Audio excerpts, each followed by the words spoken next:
역사적 한 인간의 구체적 활동 반경을 유추해보면 그곳에 진실이 있을 것이다. 삼묘 도선을 포함해 모두 6명의 각수가 가야산 하거사의 화엄경소와 국간판인 대장경판에 동시에 이름을 올리고 있다. 같은 그 판각지에서 정장과 사사건본이 같이 판각된 경우가 나옵니다. 그것도 동일한 각수가 같은 해에 그런 것들을 판각한 것이 나오고 있다는 겁니다. 이것은 곧 다시 말해서 그 사사건 판본이 파여진 판각지가 정장이 만들어진 곳의 한 부분이기도 하다는 것을 알려주는 중요한 내용이 아닌가 이런 생각합니다.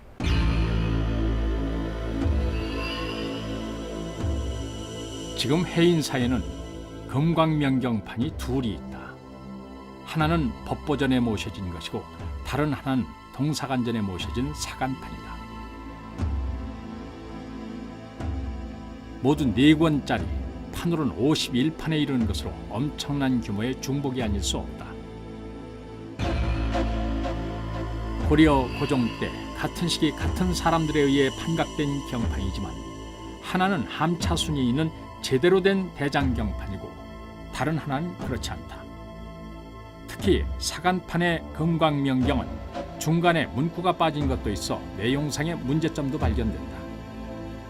사간전의 금광명경은 대장경 조성 때 판각을 이루었던 것이지만 후에 잘못이 많아 폐기된 폐판으로 추정하고 있는 것이다. 그런데 왜 두 판본이 모두 해인사에 있을까?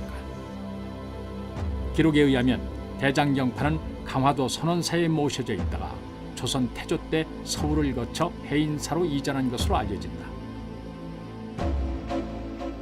만약 모든 대장경판이 강화도 선원사에 있었다 하더라도 이들 폐판까지 굳이 해인사로 옮길 이유가 있었을까? 그래 잘못된 경전들을 다른 곳에서 옮겨갔다. 다시 말하면 해인사의 지금 대장경이 원래부터 해인사에서 조성된 대장경이 아니고 강화도나 이런 데서 옮겨가는 대장경으로 이해되고 있습니다.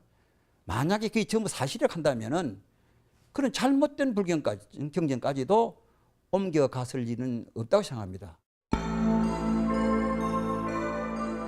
흔히 알고 있던 대장경판이 강화도 또는 남해에서 판각됐다면 이 쓸모없는 폐판까지 선원사로 옮겨갔을 리도 없고 그것을 다시 가야산 해인사까지 가져왔을 이유도 없을 것이다. 폐판은 버려지든지 판각이 이루어진 곳에 머물러 있어야 옳다. 결국 폐판이 남아있는 곳이 있다면 그곳이 원래 판각지란 추정이 가능하다. 금광명경 폐판이 있는 가야산 해인사가 고려대장경의 실제 판각지 중 하나라 하지 않을 수 없는 것이다.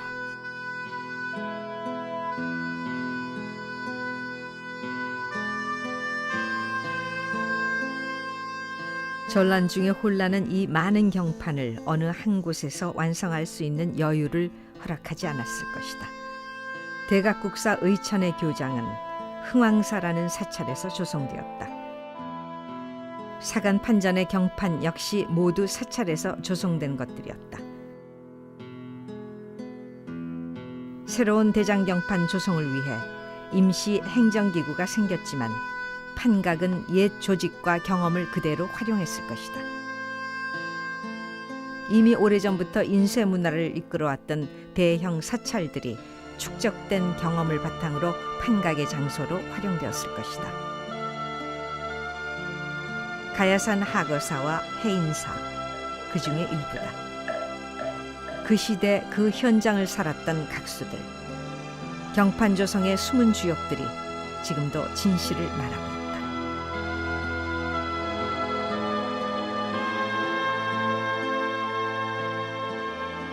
요새 말하면은 국책 사업인데 광범한 국책 사업을 사행하는데 어떤 한 곳에서 일시적으로 이룩한다는 그 당시 체제로서 불가능했습니다. 이래서 중앙과 지방으로 분산시켜서 판각 해석이 생각되고 그런 지방에는 기존의 그런 그 인쇄 시설, 판각 시설이 돼 있는 곳이 대충 고려 시대는 그런 큰 사찰이나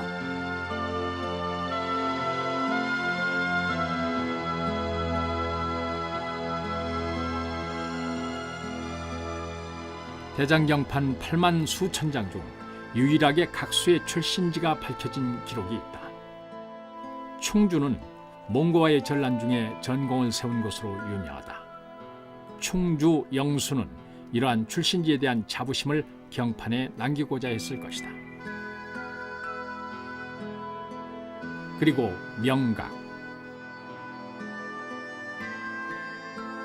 방광대장엄경 제7권에 등장하는 명각은 10장에선 명각수를, 7권의 제1장에서는 여느 각수의 그것처럼 명각도를 새겼고, 그리고 4장에선 효심을 다해 새겼다는 뜻으로 명각효수로 적었다.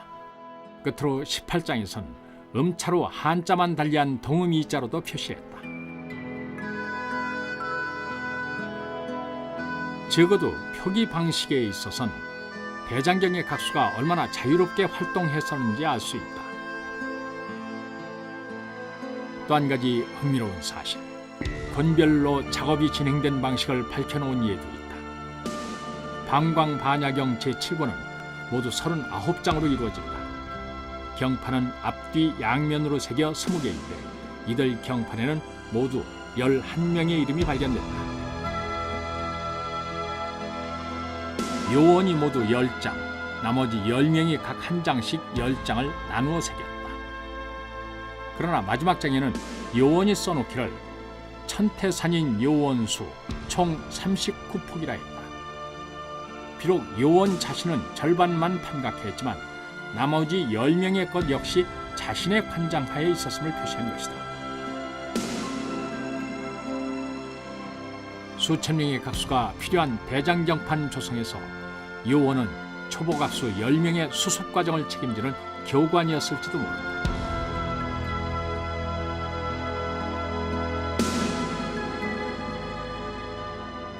판전은 베일에 가린 신비로운 종교 문화재였다. 그러나 750년 전의 고려인들, 이들을 만나는 것보다 더 가슴 떨리는 신비로움이 있을까? 고려인의 숨결이 생생하게 되살아나고 있다.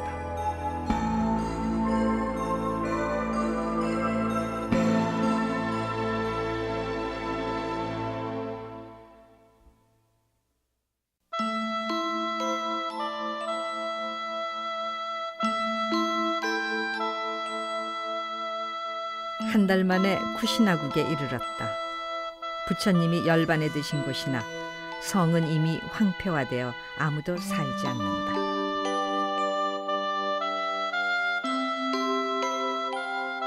부처님이 열반하신 곳에 탑을 세웠는데 한 선사가 그곳을 깨끗이 청소하고 있다. 탑 상공에는 깃발이 휘날리는데 하도 많아 그 수를 이루다 헤아릴 수가 없다. 무사람들이 함께 그것을 우러러보니 이날을 맞아 보리심을 일으키는 자가 한둘이 아니다. 이 탑의 서쪽에 강 하나가 있는데 아지라바티 강이라 한다. 이 강은 남쪽으로 2천리를 흘러 겐지스 강으로 들어간다.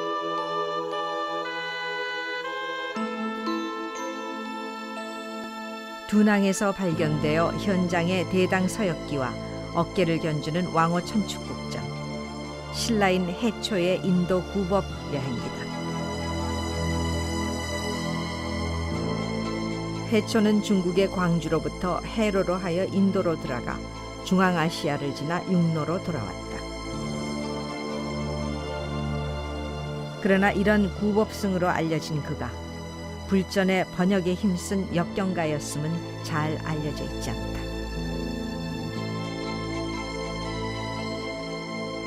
대승대교 왕경은 밀교의 수행법에 관한 책으로 역자는 대흥선사 삼장법사 불공이다.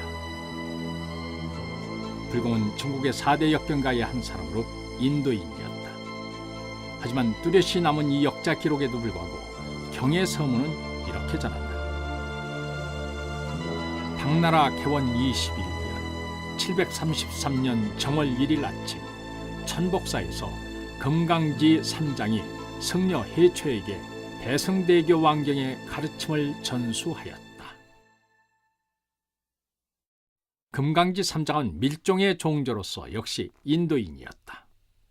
기록은 그로부터 대승대교 왕경의 첫 가르침을 받은 이가 신라성 해초였다고 전하는 것이다.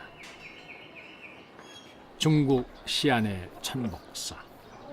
대안탑과 함께 시안의 대표적 상징물인 소안탑이 자리한 유서 깊은 대가람이다. 경은 다시 이렇게 전한다. 그 후 개원 28년, 즉 740년 5월 5일에 이르러 황제의 조서를 받들고 경전을 번역하기 시작하였다. 새벽에 향불을 살한 것을 시작으로 삼장이 번번을 풀어 설명하면 해초가 가르침을 받아 마침내 12월 15일에 번역을 마쳤다.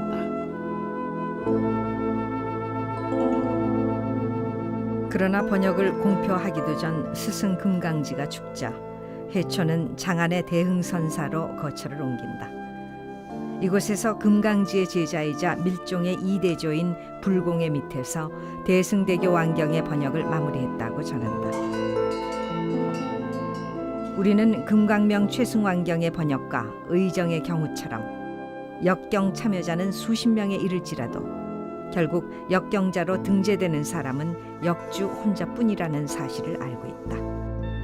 해초의 경우 역시 마찬가지다. 경전머리에 역경가는 대강지 불공이라 돼 있지만 해초는 대승대교 왕경의 실질적 역경자였고 금강지와 불공의 정통을 계승한 밀교의 선구자였던 것이다.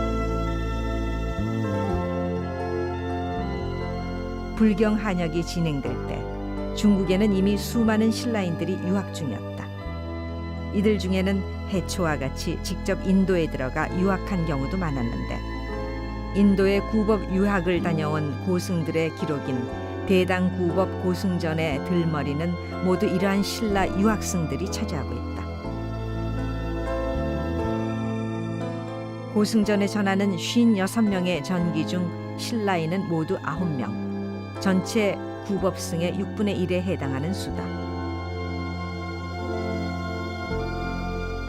해업, 현태, 구번, 현각, 그리고 왕호 천축국전의 해초까지 중국과 신라의 인구 비율로 보면은 신라 구법승들의 수는 실로 엄청난 것이었다.